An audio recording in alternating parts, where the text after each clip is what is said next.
নমস্কার, আবার এলাম আপনাদের জন্য ভালো লাগা গল্প নিয়ে। আশা করি আপনারা সবাই ভালো আছেন। আজ আপনাদের শোনাব শরদিন্দু বন্দ্যোপাধ্যায়ের লেখা কামিনী গল্প। গল্প পাঠে আপনাদের সঙ্গে আমি আছি পবিত্র। তো চলুন শোনা যাক আজকের গল্প কামিনী। স্টেশনে ট্রেন থামিতেই হ্যাটকোট পরা সুরনাথবাবু নামিয়া পড়িলেন। স্টেশনটি ছোট, তাহার সংলগ্ন জনপথটিও বিস্তীর্ণ নয়। ট্রেন 2 মিনিট থামিয়া চলিয়া গেল।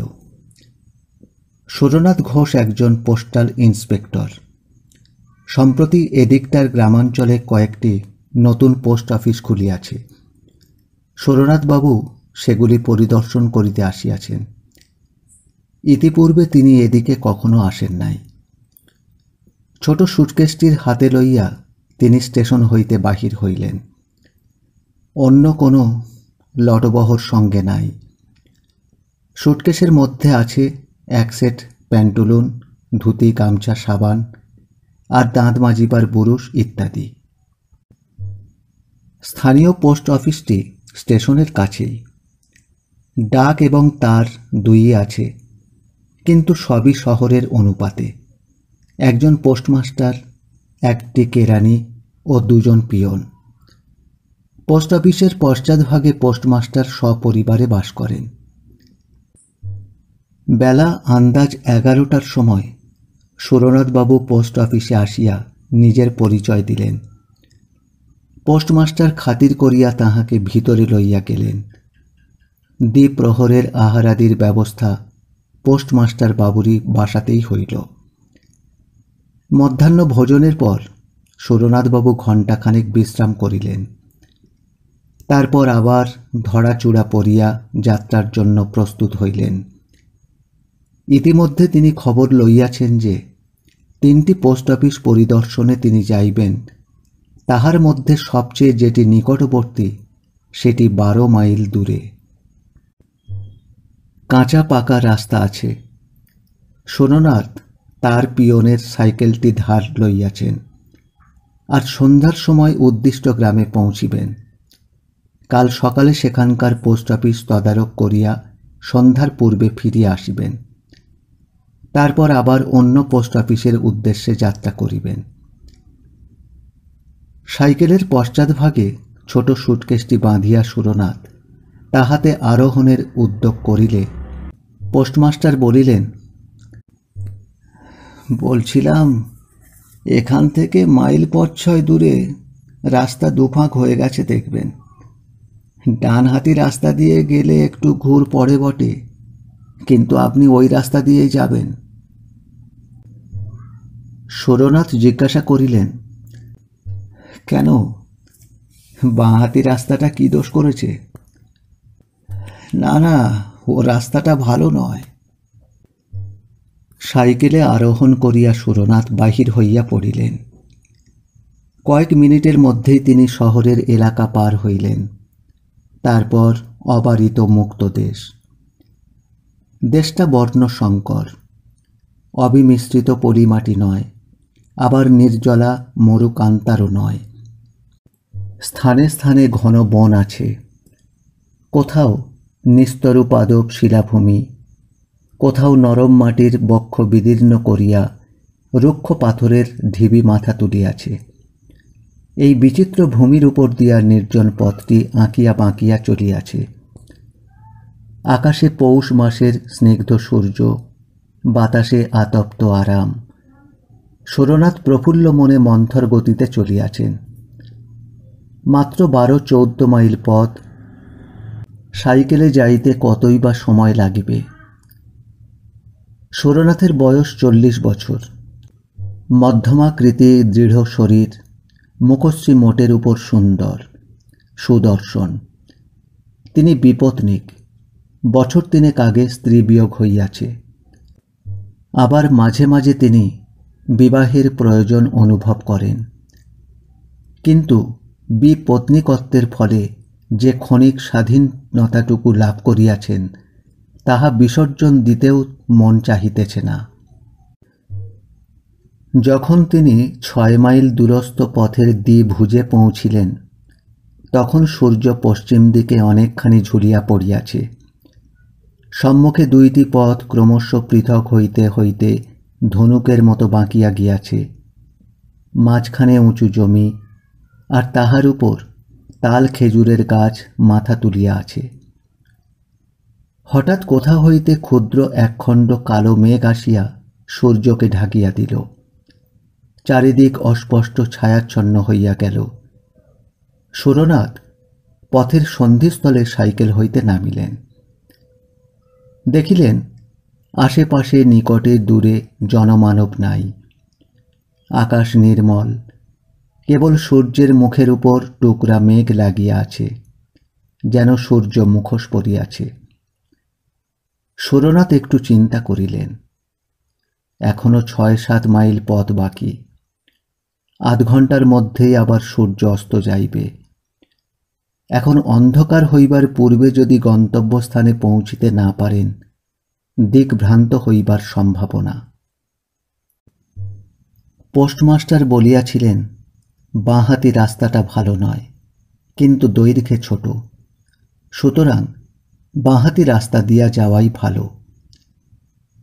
সুরনাথ সাইকেলে চড়িয়া সেই বাঁহাতি রাস্তা ধরিলেন।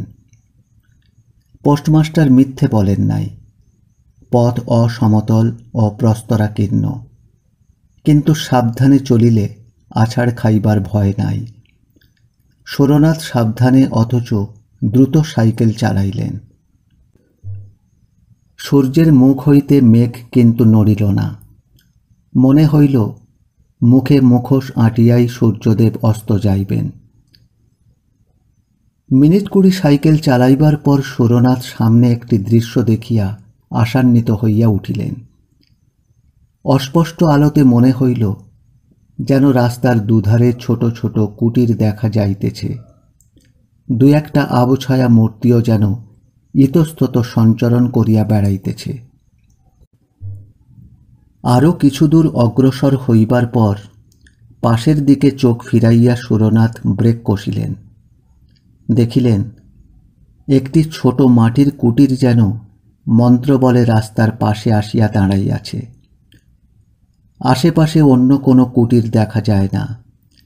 এই কুটিরটি যেন গ্রামে প্রবেশের মুখে প্রহরীর মতো দাঁড়াইয়া আছে। সুরনাথ রাস্তার ধারে যেখানে সাইকেল হইতে নামিলেন, সেখান হইতে 3 গজ দূরে কুটিরের দাওয়ার খুঁটিতে ঠেস দিয়া একটি যুবতী বসিয়া আছেন। সুরনাথের চোখের সহিত তাহার চোখ চুম্বকের মতো আবদ্ধ হইয়া গেল। চাষার মেয়ে, গায়ের রং মাজা পিতলের মতো পীতাভ, দেহ যৌবনের প্রাচুর্যে ফাটিয়া পড়িতেছে। মুখের ডৌল দৃঢ়, প্রগল্ভতার সমাবেশ।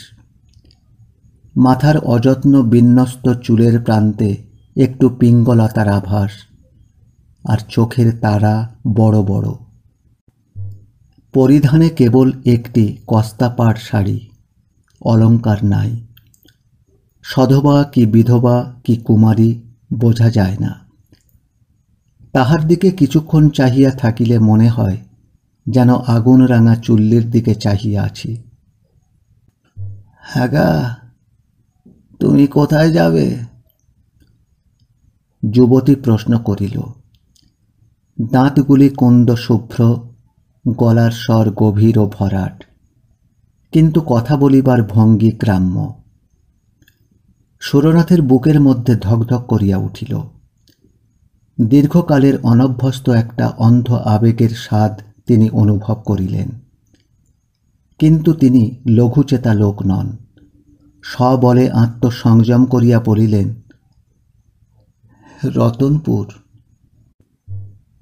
যুবতী দাওয়ার কিনারায় পা ঝুলাইয়া বসিয়া মুক্ত কণ্ঠে হাসিয়া উঠিল। তাহার হাসিতে প্রগল্ভতা ছাড়াও এমন কিছু আছে যাহা পুরুষের স্নায়ু শিরায় আগুন ধরাইয়া দিতে পারে। শেষে হাসি থামাইয়া সে বলিল, রতনপুর যে অনেক দূর, যেতে যেতেই রাত হয়ে যাবে, পৌঁছতে পারবেন না। সুরনাথ রাস্তার দিকে চাহিলেন। দূর হইতে যে গ্রামের আভাস পাইয়াছিলেন, সন্ধ্যার ছায়ায় তাহা মিলাইয়া গিয়াছে। তিনি উদ্বেগ স্বরে বলিলেন, ও আচ্ছা, তাহলে গ্রামে কি কোথাও থাকবার জায়গা আছে? এখানেই থাকো না। সুরনাথ চকিত চক্ষে যুবতীর দিকে চাহিলেন। যুবতীর দৃষ্টিতে দুরন্ত আহ্বান, আরও কত রহস্যময় ইঙ্গিত। সুরনাথের বুকের মধ্যে রক্ত তোলপাড় করিয়া উঠিল। তিনি শরীর শক্ত করিয়া নিজেকে সংবরণ করিলেন। একটু স্খলিত স্বরে বলিলেন, বাড়ির পুরুষেরা কোথায়? যুবতী দূরের দিকে বাহু প্রসারিত করিয়া বলিল, তারা ওই মাঠে গেছে, সারা রাত ধান পাহারা দেবে। মাঠে ধান পেকেছে, পাহারা না দিলে যে চোরে চুরি করে নিয়ে যাবে। সুরনাথ কণ্ঠের মধ্যে একটা সংকোচন অনুভব করিলেন। বলিলেন, ও তা যদি অসুবিধা না হয় এখানেই থাকব। যুবতী দশনছটা বিকীর্ণ করিয়া হাসিল। প্রায়ান্ধকারে তাহার হাসিটা তড়িৎ দীপালির মতো ঝলকিয়া উঠিল। সে বলিল, তোমার গাড়ি দাওয়ায় তুলে রাখো, আমি আসছি। যুবতী ঘরে প্রবেশ করিল। একটি মাদুর আনিয়া দাওয়ার এক পাশে পাতিয়া দিল। এক ঘটি জল ও গামছা ঘুঁটির পাশে রাখিয়া বলিল, নাও, হাত মুখ ধোও। চা খাবে তো? আমি এখনই তৈরি করে আনছি। যুবতী ঘরের মধ্যে চলিয়া গেল। সুরনাথ হাত মুখ ধুইয়া মাদুরে বসিলেন। ঘরে প্রদীপ জ্বলিয়া উঠিল। আলোর পীতবর্ণ ধারা দাওয়ার উপর আসিয়া পড়িল। বাইরে নিরন্ধ্র অন্ধকার চরাচর গ্রাস করিয়া লইয়াছে। সুরনাথ বসিয়া চিন্তা করিতে লাগিলেন। তাহার মানসিক অবস্থার বর্ণনা আবশ্যক। ব্যাধ সরাহত মৃগ, বন্যিমুখ বিবিক্ষু পতঙ্গের মানসিক অবস্থা কে কবে বিবৃত করিয়াছে। এই যে, এই নাও, চা এনেছি। চা দিতে গিয়া আঙুলে আঙুলে একটু ছোঁয়াছুঁয়ি হইল। আমি রান্না চড়াতে চললুম। সুরনাথ ক্ষীণ স্বরে আপত্তি তুলিলেন, বলছিলাম, আমার জন্যে আবার রান্না কেন? ঘরে মুড়ি মুড়কি যদি থাকে কিছু, না হয় তাই খেয়ে শুয়ে থাকব। ও মা, মুড়ি মুড়কি খেয়ে কি শীতের রাত কাটে? হ্যাঁ, রাত উপসী হাতি টলে। তোমার অত লজ্জায় কাজ নেই, 1 ঘন্টার মধ্যে রান্না হয়ে যাবে। বলিয়া যুবতী চলিয়া গেল। সুরনাথ চায়ের বাটিতে চুমুক দিলেন। পিতলের বাটিতে গুড়ের চা, কিন্তু খুব গরম। তাহাই ছোট ছোট চুমুক দিয়া পান করিতে করিতে তাহার শরীর বেশ চাঙ্গা হইয়া উঠিল। সুরনাথ লক্ষ্য করিয়াছিলেন, কুটিরের মধ্যে 2টি ঘর, একটি রান্নাঘর আর অপরটি বোধহয় শয়নকক্ষ। তিনি অনুমান করিলেন, দাওয়ায় মাদুরের উপর তাহার শয়নের ব্যবস্থা হইবে। সেই ভালো হইবে। কোনো মতে রাতটা কাটাইয়া ভোর হইতে না হইতেই তিনি চলিয়া যাইবেন। ঘণ্টাখানেক পরে যুবতী দ্বারের কাছে আসিয়া বলিল, ভাত বেড়েছি, খাবে এসো। সুরনাথ উঠিয়া ঘরের মধ্যে প্রবেশ করিলেন। বাহিরের ঠান্ডার তুলনায় ঘরটি বেশ আতপ্ত। পিঁড়ের সামনে ভাতের থালা, প্রদীপটি কাছে রাখা হইয়াছে। আয়োজন সামান্যই, ভাত, ডাল এবং একটা চচ্চড়ি জাতীয় তরকারি। সুরনাথ আহারে বসিলেন। যুবতী অতি সাধারণ গৃহস্থালীর কথা বলিতে বলিতে ঘরের এদিক ওদিক ঘুরিয়া বেড়াইতে লাগিল। সুরনাথ লক্ষ্য করিলেন, রান্না করিতে করিতে যুবতী কখন পায়ে আলতা পরিয়াছে। যুবতী সুরনাথের সঙ্গে সহজভাবে কথা বলিতেছে, অথচ তিনি হুঁ হাঁ ছাড়া কিছুই বলিতেছেন না। বিপদের সময় যে ডাকিয়া ঘরে আশ্রয় দিয়াছে, খাইতে দিয়াছে, তাহার সহিত অন্তত একটু মিষ্টা লাভ করিবার প্রয়োজন আছে। তিনি শামুকের মতো খোলের ভিতর হইতে গলা বাড়াইয়া বলিলেন, তোমার নাম কি? এক ঝলক হাসিয়া যুবতী বলিল, কামিনী। নামটা তপ্ত লোহার মতো সুরনাথের গায়ে ছ্যাঁক করিয়া লাগিল। তিনি শামুকের মতো আবার খোলের মধ্যে প্রবেশ করিলেন। আহারান্তে সুরনাথ হাত মুখ ধুইলে কামিনী বলিল, পাশের ঘরে বিছানা পেতে রেখেছি, গিয়ে শুয়ে পড়ো। সুরনাথের বুক ধড়াস করিয়া উঠিল। তিনি তোতলা হইয়া গিয়া বলিলেন, আমি আমি বাইরে মাদুরে শুয়ে রাত কাটিয়ে দেব। কামিনী গালে হাত দিয়া বলিল,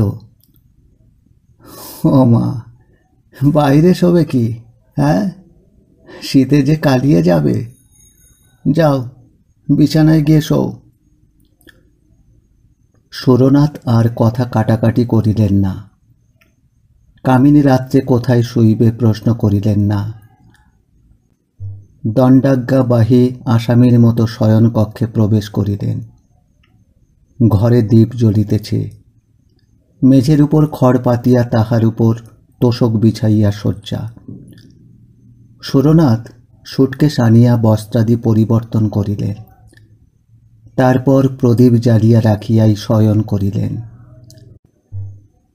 তিনি চোখ বুজিয়া পাশের ঘরে খুটখাট ঠুনঠান বাসনকোসনের শব্দ শুনিতে লাগিলেন।